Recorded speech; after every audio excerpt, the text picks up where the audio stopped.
날씨가 엄청 좋아요. 네. 코로나 바이러스 날씨라고.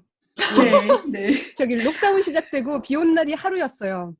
저희 맞아요. 하루도 없었어요. 비가 안 왔어. 저희도 딱 하루 비 왔던 것 같아요. 그 전에 정말 맨날 비 왔거든요. 맞아. 그 전에 맨날 비 왔는데 이거 무슨 4월에 반 조금 지났는데 그 4월 내내 일조량에 벌써 한 평균 스위스 평균 120%가 넘었대요. 아, 궁금한 게 이게 하늘이 심술을 부리는 건지 아니면은 사실은 사람이 없으면 날씨가 이렇게 좋을 수 있는 건지. 맞아. 맞아요. 그러더라고요. 근데 공기가 되게 좋다는 게 느껴져요. 요즘엔 창문을 맞아요. 열면. 자, 영국은 오늘 이제 록다운이 이제 딱 4주 됐거든요. 공식적으로 3월 23일 월요일 날 시작을 했고, 여기는 원래는 내일이 학교 개학이에요. 이제 부활절 방학 끝나고 내일이 개학이라서 맞아. 여기저기 다른 나라들에서 서서히 그 록다운을 푼다는 얘기들이 들려서 영국 브리핑할 때마다 우리는 언제 하냐, 우리는 안 하냐, 뭐 그런 얘기가 있는데 실제 영국에서는 오피셜리 아직은 멀었다. 우리가 그 데스 레이트라든가 아니면은 이런 전파 속도라든가 이런 게 일정 이하로 떨어지기 전까지는 아직 그런 얘기 할 때가 아니다. 다른 나라는 어떤가요? 이렇게 그 록다운 푼다는 얘기가 슬슬 나오던데. 지금 네덜란드 같은 경우에는 다음 주 화요일 21일 날 총리가 이제 담화문을 발표할 예정이고요. 그때 이제 자세한 정책 방향은 나올 것 같아요. 근데 아직까지는 뭔가 공식적인 언급은 없었고요. 아직까지도 네덜란드 내 사망률도 굉장히 높고, 그리고 현재까지 나왔던 사망률 자체가 코로나가 확진된 상태만 나왔었기 때문에 그 부분에 대해서는 아직은 네덜란드는 안개 속인데, 지금 제가 알기로는 독일이나 다른 나라들이 점점 완화되는 스케줄들을 발표했잖아요.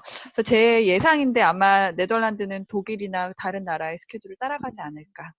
프랑스는 4월 13일에 마크롱 대통령이 또 대국민 담화를 발표를 했어요. 근데 그날 5월 11일부터 점진적으로 개학을 하고 점진적으로 이 락다운을 해제를 하겠다라는 청사진만 제시를 하고 구체적인 얘기는 우리 전혀 하지 마크롱 않았거든요. 대통령님은 담화하는 걸 굉장히 좋아하시네요.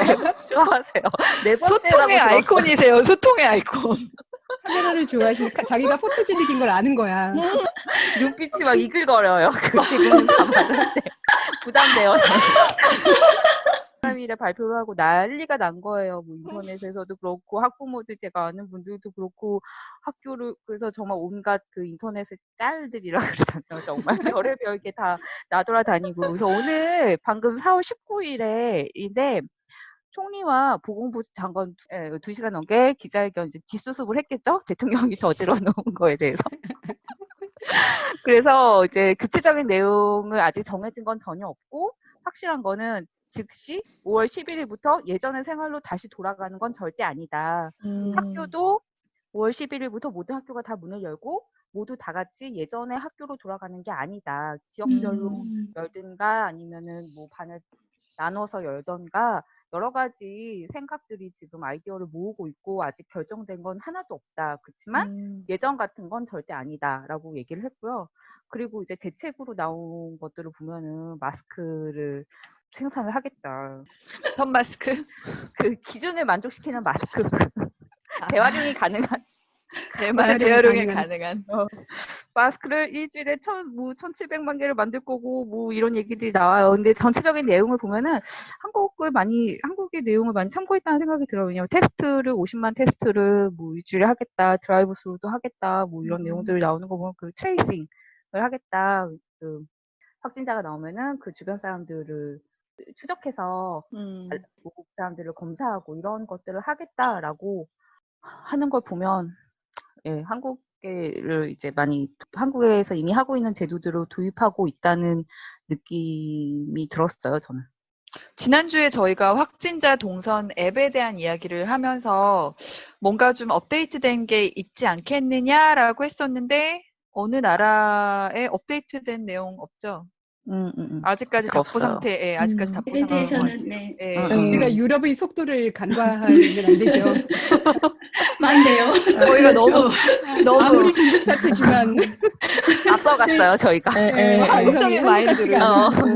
빨리빨리는 안 돼서.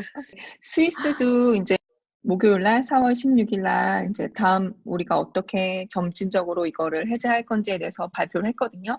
그때 맨 마지막에 약간 그렇게 언급이 되긴 했어요. 이거 고려해보고 뭐 좀 알아보긴 하겠다. 거론만 한 그 정도로 넘어갔고 맞아. 그거는 그렇게 다뤄지지 않았거든요. 스위스는 사실 확진자 수가 3월 21일 그때가 피크를 찍고 그때부터 점점 낮아지기 시작했어요. 그래서 저번 주에 프랑스 대통령이 그 담화를 발표했을 때 스위스도 5월 11일 날 학교 가겠구나. 왜냐면 여태까지 쫓아가는 분위기였어요. 한 1, 이틀 시차를 두고 기다리고 있었는데 굉장히 좀 구체적으로 설명이 나왔거든요. 다음 단계에 대해서. 그래서 표를 보여드릴게요.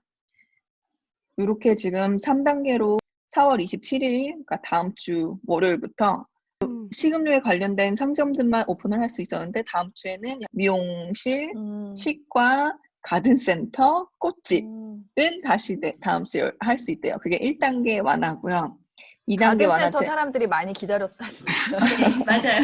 그리고 특히 이게 지금 시기가 중요한 게 이게 야채나 이런 거에 해야 되는 시기잖아요. 그쵸. 이 시기를 놓치면 안 되니까 1년 뉴스에서 농사를.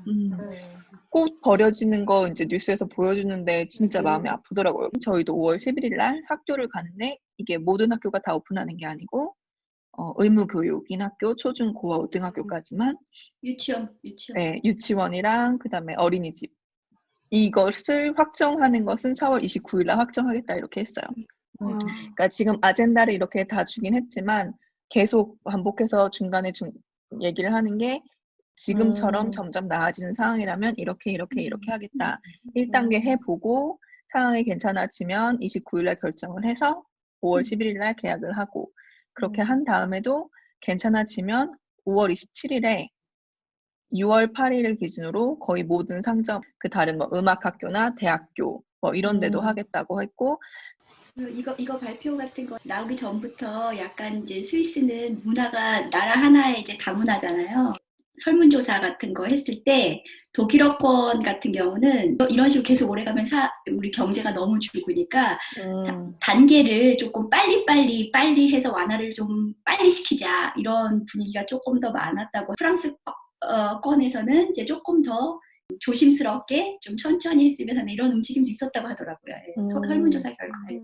유럽에 사는 사람으로서 제가 느끼는 감정은 얼핏 보니까 네덜란드 사망률이 11%가 넘었어요. 그러면 낮은 게 아니잖아요. 근데 봉쇄 완화를 해야 되는 게 아니냐라는 이야기가 나오는 거를 봤을 때 저는 처음에 이제 EU나 여러 서유럽 국가들이 뭐 코로나가 닥쳐도 우리 크게 문제 없어. 우리 뭐 실업률 완화할 거고 우리가 돈 풀 거고 했지만 결국에는 경제적인 이슈로 속도를 당긴다는 생각이 들어서 사는 사람의 입장에서는 굉장히 조심스럽고 걱정스러워요. 네. 그리고 프랑스는 마크롱 대통령이 그 담화문 발표한 다다음 날 사망자가 최고 숫자를 찍었거든요. 1,438명. 1일 사망자 수가. 근데 이 상황에서 락다운을 얘기한다는 것 자체가 저는 이해가 잘 안 돼요, 사실. 보면은 교민들이나 일반 네덜란드 사람들도 지금 이거는 되게 도박 아니냐 이런 이야기들 되게 많아요. 아직 준비도 안 됐고 사실 네덜란드는 제가 여러 번 말씀드렸지만 마스크 자체를 끼는 사람도 없고 마스크에 대한 효능이 아직은 없다라고 정부에서 공식적으로 나오는 거거든요. 그러니까 모두 다 쓰는 게 아니면 없다. 물론 그 얘기 아직까지 계속 이야기. 그리고 집단 면역에 대한 희망을 아직도 놓지 않고 있어요. 네덜란드는.